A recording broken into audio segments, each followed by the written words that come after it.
মুশকিল হলো ওই দিনকার মশাগুলা সবগুলা যেন মাছি হয়ে গেছে, কামড়ায় তো মশার মতো, পালায় মাছির মতো। বুঝেন কি বলে? মাছিরে থাপ্পড় দিয়ে মারতে পারবেন? মশারে তো থাপ্পড় দিয়ে মারা যায়, মাছিরে থাপ্পড় দিয়ে মারা যায়? তো কামড়ায় মশার মতো, পালায় কেমনে? মাছির মতো। থাপ্পড় মারতে গেলেই নাই, যত জোরে থাপ্পড় মারে মাছির গালে কিন্তু লাগে না, লাগে কার গালে? নিজের গালে। মাছি ফুড়ুত। আল্লাহু আকবার কবীরা। আল্লাহ তাআলা তার এই ছোট্ট মাথাটার ভিতরে 600 চোখ দান করছেন। কয়শো চোখ? 600টা লেন্স। কল্পনা করতে পারেন?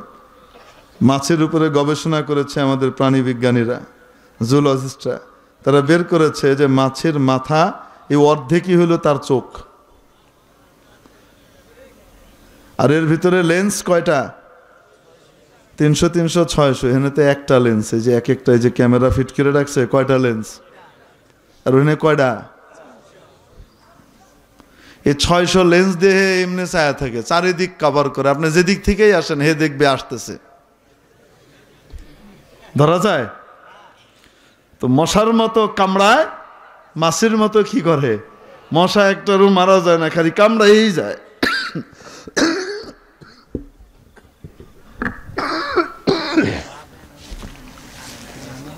আল্লাহু আকবার। আল্লাহ মশার পাল পাঠাইছেন, সবগুলা তো কামড়ায় টামড়ায় এমন অবস্থা, বাকি সব তো ভাগতেছে, ময়দান ছেড়ে সব পালায়। বড় খোদা নমরুদ সাহেবের কোনো খবর নাই। নমরুদ মিয়া দেহে কি রে এরা সব থাপড়া থাপড়ি করে, ব্যাপারটা কি? নমরুদের জন্য আল্লাহ কোনো এত বেইজ্জত করছে নমরুদ রে, আল্লাহ মারার আগে এমন বেইজ্জত করা করছে যে আল্লাহ তাআলা ওর জন্য কোনো সুস্থ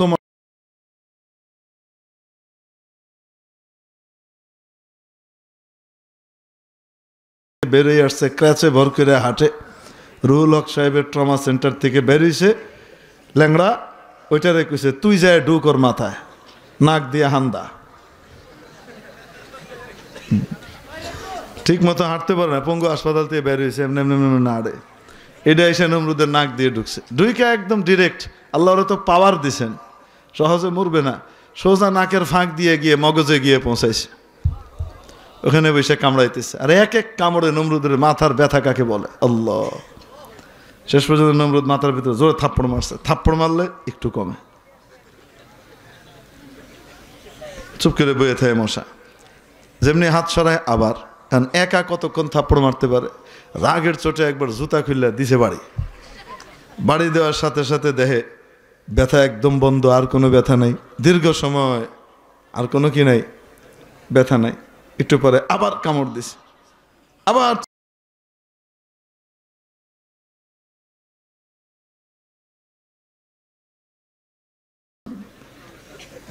এখন রাত্রে ঘুমাবে কেমনে? ঘুমাইতেও তো পারে না। তো এক চাকরকে দায়িত্ব দিছে, এই জুতা দিয়ে মারবি, একটু পর পর মাথায় এরম করে কি করবি, জুতা দিয়ে বাড়ি দিবি। বুঝেন কি বলে? একটু পর পর জুতা দিয়ে সে কি করে, বাড়ি দেয়।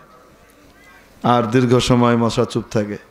যেমনি বাড়ি থামে আবার মশা কামড় মারে, এই বেরেস না কিল্লিগা। এক্সপেরিমেন্ট করে দেখলো জুতা ছাড়া অন্য যা কিছু দিয়ে মারা হোক না কেন, ব্যথা কি হয়, বাড়তেই থাকে। আর জুতাটা মারলেই একটু আরাম হয়। আল্লাহ কাউরে পিটাইতে চাইলে অন্য কেউ লাগবে না, অন্য কেউ লাগবে না, নিজের আদেশেই জুতা পেটা করাবে। এখন হ্যাঁ পিডায় পিডায় পিডায়, হেরো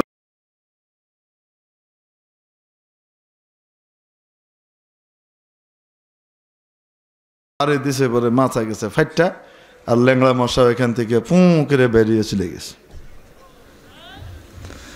তো নমরুদ সাহেবের বিশাল দাপুটে ক্ষমতাকে ধ্বংস করার জন্য আল্লাহ তাআলার আর কিছু লাগছে? কি লাগছে? ল্যাংড়া মশা ট্রমা সেন্টার থেকে আইছে, এটার দিছে। তো মেরে মোহতারাম দোস্ত আজিজ ও বুজুর্গ, বলছিলাম যেই ব্যক্তি জানে আল্লাহর ক্ষমতা কত বড় কত বেশি, আল্লাহ কত বড় কত মহান, যে ব্যক্তি এই জিনিসটা জানে সে সকলের গোলামি বাদ দিয়ে কার গোলামি করে? সে কখনো বলে না উপরের আদেশ আছে, উপরের নিষেধ আছে, কারণ সে জানে উপরে যে আছে হেডাও ফিচ্চির ফিচ্চি, তারও উপরে, সবার উপরে, জোরে বলুন কে? এজন্য আমার ভাইরা, ইমানের পরিচয় দেওয়া দরকার, আল্লাহর ভয় করা দরকার। আল্লাহ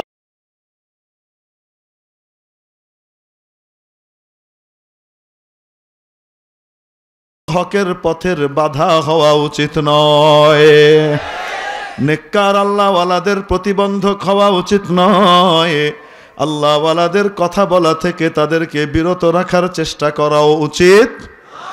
কেন? ও আমার প্রিয় ভাই, হযরত হাসান বসরি রাহমাতুল্লাহি আলাইহি সহকারে আরো দুইজন বড় বড় আলেমকে ইবনে হুবায়রা ডাকলো তার দরবারে। কোথায় ডাকলো? তার দরবারে। ইবনে হুবায়রা ইয়াজিদের পক্ষ থেকে গভর্নর হয়ে আসছে ওই এলাকায়। এখন এসে চিন্তা করে, যত যাই হোক না কেন, পাবলিকের সমর্থন মৌলানা সাহেবদের হাতে। পাবলিকের সমর্থন কার হাতে? মৌলানা সাহেবরা যদি কারো সার্টিফাই করে, পাবলিক হেকে বুকে কি করবে? নিয়ে নেবে। আর যদি মৌলানা সাহেবরা চুপও করে থাকে, বিরোধিতাও করে না, চুপ, তাহলে পাবলিকে সমস্যা আছে, এর লগে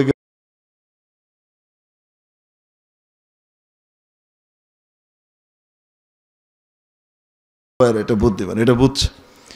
সে চিন্তা করছে, এখন এলাকার যারা, এই অঞ্চলের বসরার যারা বড় বড় আলিম আছে, ইনাদেরকে কি করা উচিত? দাওয়াত করে এই হুজুরদের সমর্থনটা নিয়ে নিতে পারলেই বাকি পাবলিক চুটকি কি খেয়ে নেয়, সব এমনি চলে আসবে। বুঝছেন না কি কইছে? আরে আমাদের দেশের লোকজনও বুঝে, বুঝেনি? বুঝে না? আরে পাবলিক এই কথা, পাবলিকের দিল যে হুজুরদের সাথে, এই কথা যে কেউ ক্ষমতায় যায় বুঝে কি বুঝে না? আরে বুঝে। এজন্য ইচ্ছায় হোক আর অনিচ্ছায় হোক, নির্বাচন শুরু করে আর আগে হুজুরকে সালাম করে আসে। সিলেট গিয়া শাহজালাল সাহেবকে সালাম করে, আরে করেনি? করে না? ওই জিয়ারত করে তারপরে নির্বাচনী কাজ শুরু করে। কেন? হুজুররা নরম হবে, যে যাক বড় বুজুর্গকে সম্মান জানাইছে, তো তার মানে হলো এর পক্ষে সমর্থন দেওয়া যায়।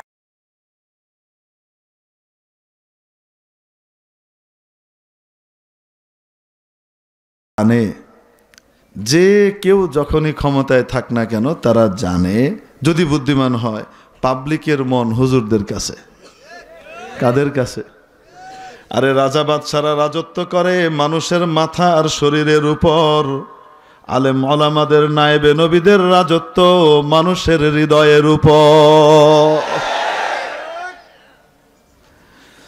এজন্যই সাহাবায়ে কেরাম এক এক দেশ জয় করতেন ঠিক, কিন্তু ওই দেশের ফটক তাদের জন্য উন্মোচিত হওয়ার আগেই ওই দেশের মানুষের হৃদয়কে তারা জয় করে ফেলতেন।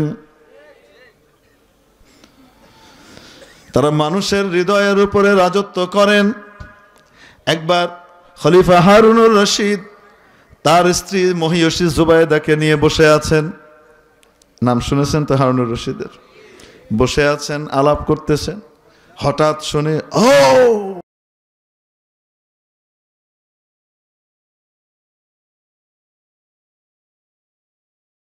দেখো তো কি হলো, কোনো বিদ্রোহ টিদ্রোহ হলো নাকি, কোনো কু হচ্ছে নাকি, দেখো তো। গোয়েন্দারা খবর নিয়ে এসে বলতেছে, জাহাপনা আমিরুল মোমিনিন, কোনো সমস্যা নাই, সব ঠিক আছে। আওয়াজ কিসের? ওই যে বিখ্যাত মুহাদ্দিস ফকিহ ইমাম আবদুল্লাহ ইবনে মুবারক, ইমাম আবু হানিফার শাগরিদ ইমাম আবদুল্লাহ ইবনে মুবারক যাইতেছিলেন রাস্তা দিয়ে, ওনার ভক্তবৃন্দ লোকজন সাথে সাথে ছিল, ওনার হাঁচি এসছে, উনি বলছেন হাঁচির জবাবে আলহামদুলিল্লাহ। আর এই জবাব শুনলে বাকিদেরকে কি বলতে হয়? ইয়ারহামুক আল্লাহ। তো উপস্থিত যারা ছিল তারা ইয়ারহামুক আল্লাহ বলছে, সেই উত্তর। এটা ইয়ারহামুক আল্লাহর আওয়াজ। ইমাম আবদুল্লাহ ইবনে মুবারক যখন হাদিস পড়াতেন, এট এ টাইম একই সাথে ওনার ক্লাসে 40,000-এর উপরে ছাত্র বসত। কি মনে করেন? এখন যখন এই আওয়াজ দিয়েছে, গোয়েন্দাদের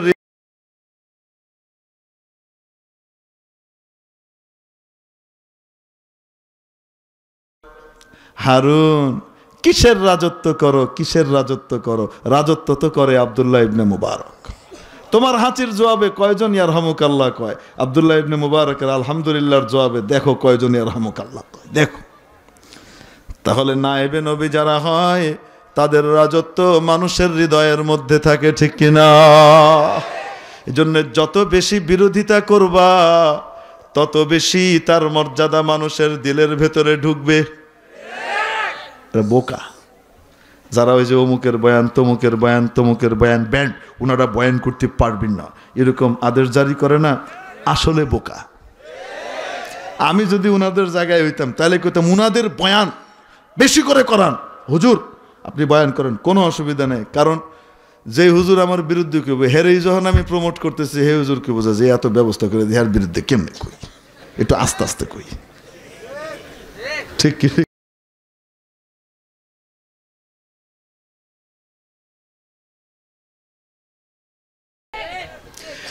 আল্লাহ দুনিয়া আখিরাত দুইটাই বোঝার তৌফিক দান করেন, বলেন আমিন। এজন্য বয়ান বন্ধ করিয়ে দেওয়ার মাধ্যমে আসলে তাদেরকে মানুষের মাথার মুকুটে পরিণত করা হচ্ছে, তাদেরকে মুকুটহীন সম্রাট বানিয়ে দেওয়া হচ্ছে, ঠিক কি ঠিক না? বুঝে নাও, বুঝে নাও, বুঝে নাও। মেরে মুহতারাম দোস্ত, আজিজ ও বুজুর্গ, এজন্য বলছিলাম উপর নিষেধ করেছে, তমুক বলেছে, তাই বলেছে। যার আল্লাহর উপরে বিশ্বাস আর আস্থা আছে, যে আল্লাহকে চিনে সেই ব্যক্তির ব্যাপার হয়, সে বুঝে সবার উপরে কে? সবার উপরে, উপরের উপরে। একটা প্রমাণ দিব কি দিব না? একবার সিলেটের মধ্যে যাত্রা পালা হবে। কি হবে? স্পেশাল যাত্রা, ঢাকা থেকে যাবে, মানে আধুনিক গ্রাম বাংলায় কয়েক যাত্রা। অত্যাধুনিক যারা তারা আবার বলে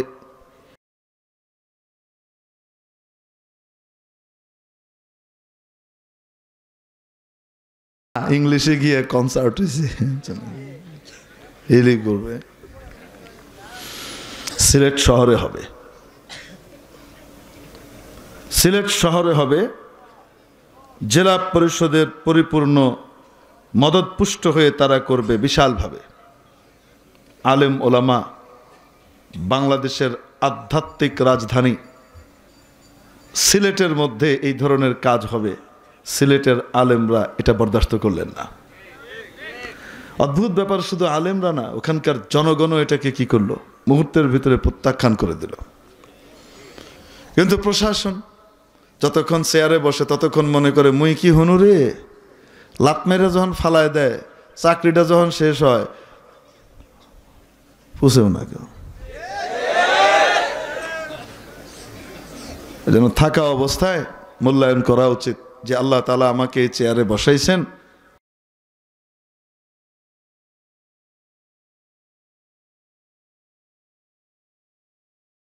আপনারা জানেন শান্তিপ্রিয়, তারা কোনো কিছু নেগোসিয়েশনের আগে আন্দোলন করে মাঠ গরম করেন না।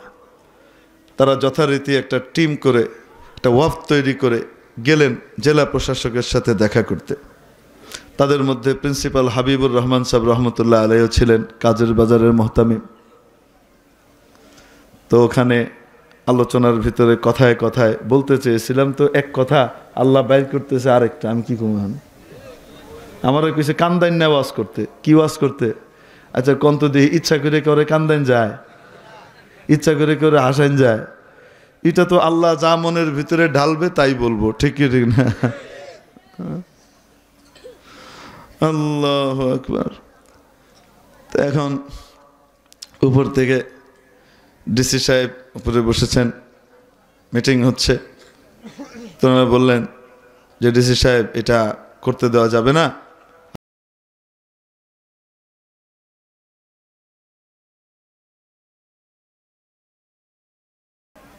এটা হবে,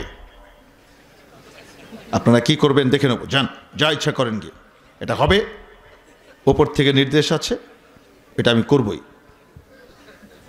প্রিন্সিপাল হাবিবুর রহমান সাহেব উট্টনি মানুষ, দেখতে কিন্তু একটুখানি ঝালমরিচ একদম। ও ডিসি সাহেব কথা পুরা শেষ করতে পারে নাই, হবে উপর থেকে নির্দেশ আছে, কই এখনো কি করতে পারে নাই, শেষ করতে পারে নাই। প্রিন্সিপাল হাবিবুর রহমান সাহেব একদম পুরা ওই টেবিলের উপরে ডিসি সাহেবের টেবিলের উপরে ঠাস করে থাপ্পড় একটা মারছেন, মেরে তারপরে বলছেন হবে না, আমার উপরে আপনার উপরের চেয়ে আরো উপরে আরশের মালিকের কাছ থেকে নির্দেশ আছে, এখানে করতে দেওয়া যাবে না, হবে না। আপনি আপনার বাহিনী নিয়ে আসেন, আমিও আমার বাহিনী নিয়ে আসব, দেখব কে জিতে আর কে হারে, যা হবে এটার জন্য আপনি দায়ী থাকবেন।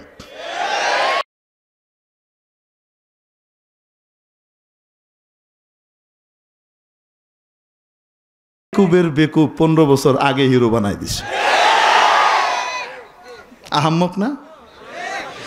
যারা এই সমস্ত কি করছে, আরে কর নাকি, এক জায়গায় বয়ানে গেছি, বয়ান হবে একদিন আগে গ্রামের এক পিচ্ছি জায়গা, সেই জায়গাতে আয়োজকদের বাড়িতে ইউএনও চলে আসছে, এসি ল্যান্ড চলে আসছে, ওসি সাহেব চলে এসে, হাবিবুল্লাহ মাহমুদ কাসমি সাহেবকে আসতে দেওয়া যাবে না।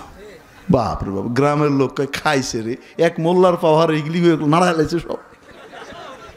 অথচ এই মোল্লা কোনো রাজনীতিও করে না, বড় অদ্ভুত কারবার। আমি কোনো ইসলামী নন ইসলামী কোনো রাজনীতি দলের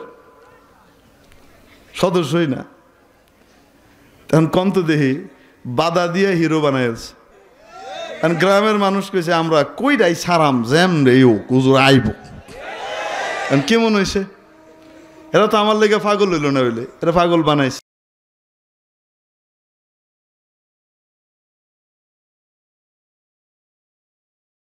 পরে ইনশাআল্লাহ শূন্যতা পূরণ করবেন মামুনুল হক সাহেব। আমাদের একটা হিসাব কিতাব ছিল, কিন্তু মাঝখানের পিরিয়ডটা কারা টানবে এটা নিয়ে চিন্তা করতেছিলাম আমরা সবাই। এই পিরিয়ডটাকে টেনে নিবে কারা, যেভাবে বুজুর্গরা যাওয়া শুরু করছে, মাঝখানে টানবে কারা? আল্লাহু আকবার কাবীরা। বেকুবের দলকে দিয়ে আল্লাহ রিপোর্ট দেওয়াইছে, এদেরকে নিষিদ্ধ করে দিন, গোয়েন্দা রিপোর্ট এসছে, উস্কানিমূলক বক্তব্য রাখি,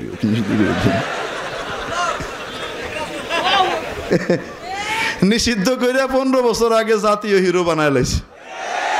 এখন তো দিন দিন পাওয়ার বাড়বেই বাড়বে, ঠিক কি ঠিক না? কি করবো, বেকুবের কারবার। আল্লাহ বুঝ দেখ বলে না আমিন। এজন্য কইলাম আখেরাত তো বুঝেই না, দুনিয়াও বুঝে না। আখেরাত তো বুঝেই না, দুনিয়াও বুঝে না। হযরত হাসান বসরি রহমাতুল্লাহ আলাইহি মা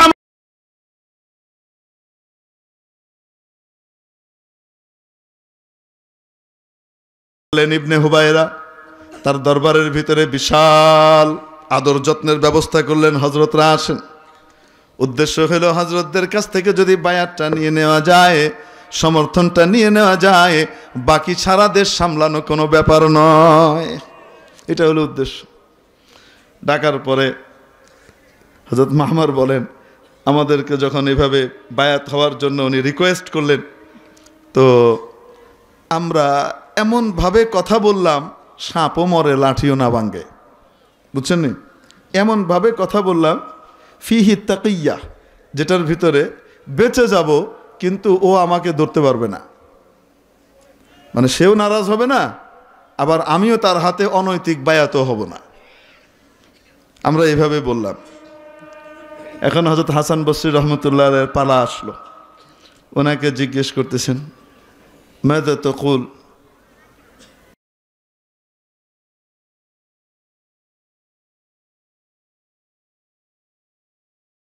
ঠান্ডা করে মিডা মিডা করে কইছে। হযরত হাসান বসরি রহমতুল্লাহ আলাইহি একদম চোখের উপরে তাকায় বলতেছে, ইবনা হুবায়রা, এই ইবনে হুবায়রা, খাফিল্লাহ ফি ইয়াজিদ, ইয়াজিদের ব্যাপারে আল্লাহকে ভয় কর। ওয়ালা তাখাফ ইয়াজিদা ফিল্লাহ, আল্লাহর ব্যাপারে ইয়াজিদকে ভয় করিস না। ফাইন্না ইয়াজিদা লা ইয়ামনাউকা মিনাল্লাহ, ইয়াজিদ আল্লাহর হাত থেকে তোমাকে বাঁচাতে পারবে না। আল্লাহ যদি তোমাকে পাকড়াও করার ইচ্ছা করেন, ইয়াজিদ তোমাকে বাঁচানোর জন্য কিচ্ছু করতে পারবে না। ওয়াল্লাহু ইয়ামনাউকা মিন ইয়াজিদ, আর আল্লাহ তাআলা যদি ইয়াজিদ তোমাকে কিছু করতে চায়, আল্লাহ তোমাকে ইয়াজিদের হাত থেকে বাঁচাতে পারবেন। অতএব বড়র বড় কে? আল্লাহ। সে আল্লাহর কথা শোনো, অন্যের কথা নয়। আজকের অধস্তন প্রশাসনকে বলবো, ওপরের দোহাই না দিয়ে যদি সবচেয়ে উপর যিনি তার কথাকে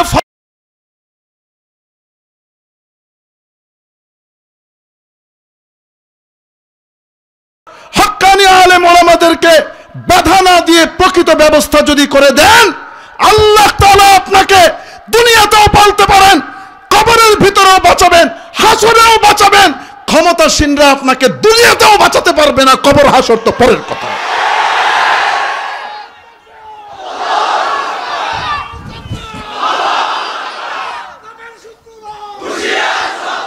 মেরে মুহতারাম দোস্ত আজিজ ও বুজুর্গ, বলছিলাম এজন্য যারা সরকারকে বায়াস্ট করে, যারা সরকারকে ভুল তথ্য দিয়ে উস্কানি দেয়, এই সমস্ত লোকদের কপালে আল্লাহ দুনিয়াতেই দুর্গতি আর শনি লিখে রেখেছেন, ঠিক কিনা? মুআজ্জাজ হাজিরিন, এজন্য মানব জাতিকে সৃষ্টির মূল উদ্দেশ্য হলো কার গোলামি? আরো আস্তে, কার গোলামি? আরে আমাকে আপনাকে তৈরি করা হয়েছে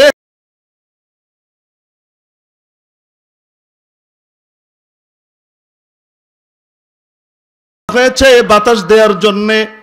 যদি ফ্যান তার বাতাস ঠিক মতো দেয়, মাথার উপরে জায়গা পায়। লাইট যদি তার সৃষ্টির তৈরির কাজ ঠিক মতো পালন করে, তাহলে লাইট সম্মানিতভাবে মানুষের মাথার উপরে জায়গা পায়, ঠিক কি ঠিক না? কিন্তু লাইট বানানোর উদ্দেশ্য যদি সে লাইট ঠিক মতো পালন না করে, যদি লাইট আলো না দেয়, আর যত কাজই করুক না কেন, লাইট আলো না দিলে এটাকে ভাগাড়ে ফেলে দেওয়া হয়, গোডাউনের মধ্যে ফেলে দেওয়া হয়, কটকটিওয়ালার কাছে বেচে দেওয়া হয়, ঠিক কিনা? দাম নাই। ঠিক তেমনি ভাবে আমাকে আপনাকে তৈরি করা হয়েছে কার ইবাদতের জন্যে? অতএব যদি আমরা ওনার গোলামি ঠিকমতো করতে পারি, মেরে মুআজ্জাজ হাজিরিন, আমরা আল্লাহ আমাদেরকে তৈরির যে পারপাস সেটা সার্ভ করলাম, তাহলে আমাদেরও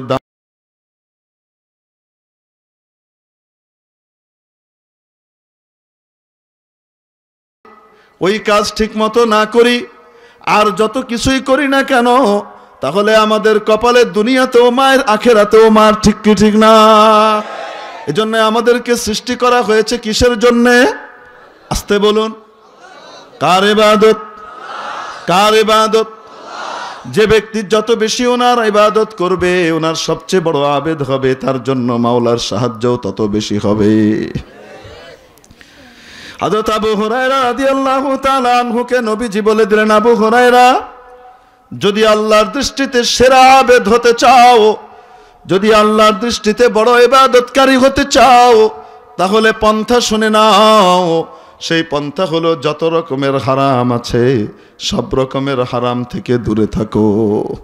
ইত্তাকিল মাহারিম, যত রকমের হারাম আছে সেগুলো থেকে বেঁচে থাকো। তাকুন আবাদান নাস,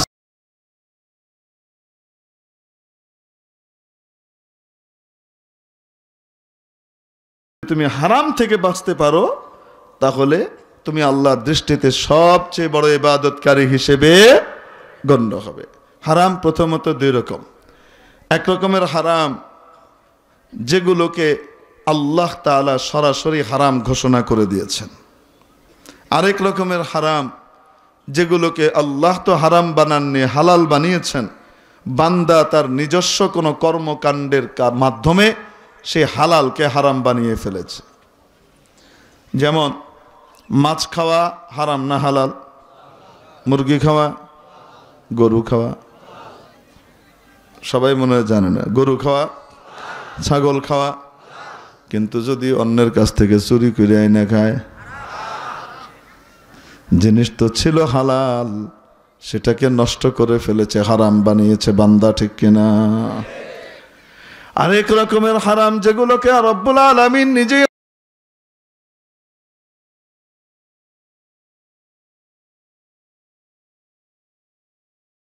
বাংলার ঘরে ঘরে গ্রামে গঞ্জে যে লোকটা সুদকে ঢুকিয়ে দিয়েছে, সে আল্লাহর মহাশত্রু, আল্লাহর শত্রুদের বড় বন্ধু, ঠিক কি ঠিক না? এই জন্য তাকে তো নোবেল প্রাইজ দেওয়াই লাগবে। বুঝেন কি কই? কেলায় কে? ওটাকে অপমান করা হয়েছে বলে অনেকজনের গা জ্বলে যাচ্ছে। এত বড় একজন সম্মানিত নাগরিককে অপমান করা হয়েছে, বাংলাদেশে থাকতে দেওয়া হয়নি। আমরা যদি ক্ষমতায় যাই ওনাকে এনে আমরা মাথার উপরে রাখবো। এর লেগে আল্লাহ তরারে কোনোদিন ক্ষমতায় আনতো না।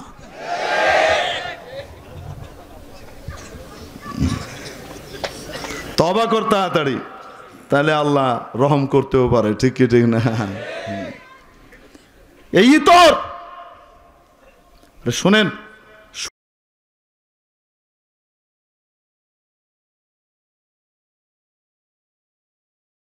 সবচেয়ে নিম্ন স্তরের যে সুদ, 1 দিরহাম পরিমাণ সুদি কারবার যদি কেউ করে, তাহলে নিজের জন্মদাত্রী মায়ের সাথে 36 বার ব্যভিচার করার গুনাহ হয়। এবার বলেন, সুদের সবচেয়ে নিম্ন স্তরের গুনাহ যদি এটা হয়, উপরেরটা কেমন? এই গুনাহ আগে শহরের কিছু লোক করত, সবাই করত না। কেউ বাধ্য হয়ে করত, স্বেচ্ছায় করতো না। আবার কেউ কেউ স্বেচ্ছায়ও করতো। ঠিক কি ঠিক না? গ্রামগঞ্জের ভিতরে সুদি কারবার ছিল না, সুদি লেনদেন ছিল না, জাতীয়ভাবে ছিল না। গ্রামীণ ব্যাংকের মাধ্যমে জাতীয়ভাবে ঘরে ঘরে ঘরে ঘরে ঘরে ঘরে সুদের ব্যবস্থা করেছে এই ইউনুস মিয়া। এজন্য ইউনুস মিয়াকে মাথায় আমরা তুলবো না, শয়তান তুলবে।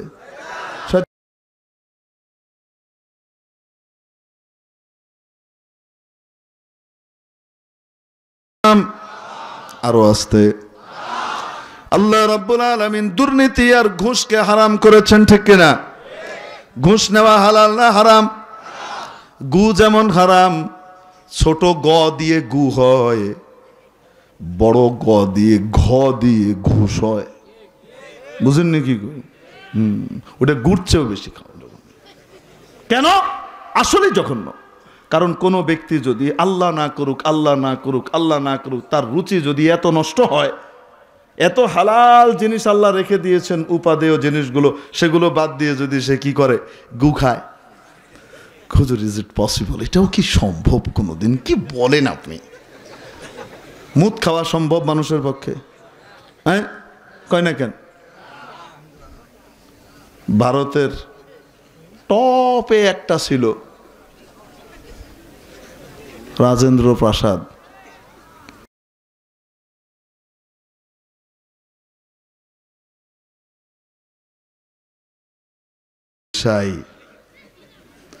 এই মোরারুজি দেশাই সকালবেলায় মুত্তাহিডা খাইতো, খুব টনিক নাকি।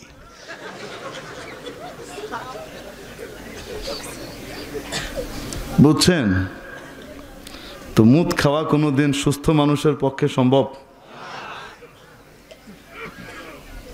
কয় ওই যে ইশরাবু মিন আবওয়ালিহা ওয়া আলবানিহা, ওই যে কইছেন রাসূল,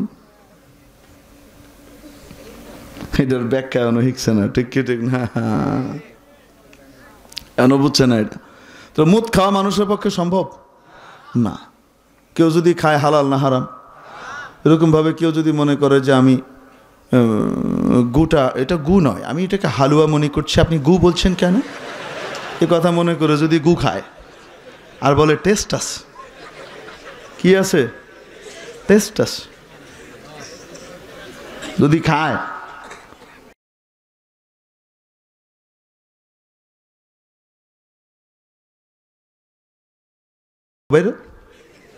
ওই মুখ দিয়ে আমার কাছে আসা যাবে না, আমার বাড়িতে থাকতে পারবে না।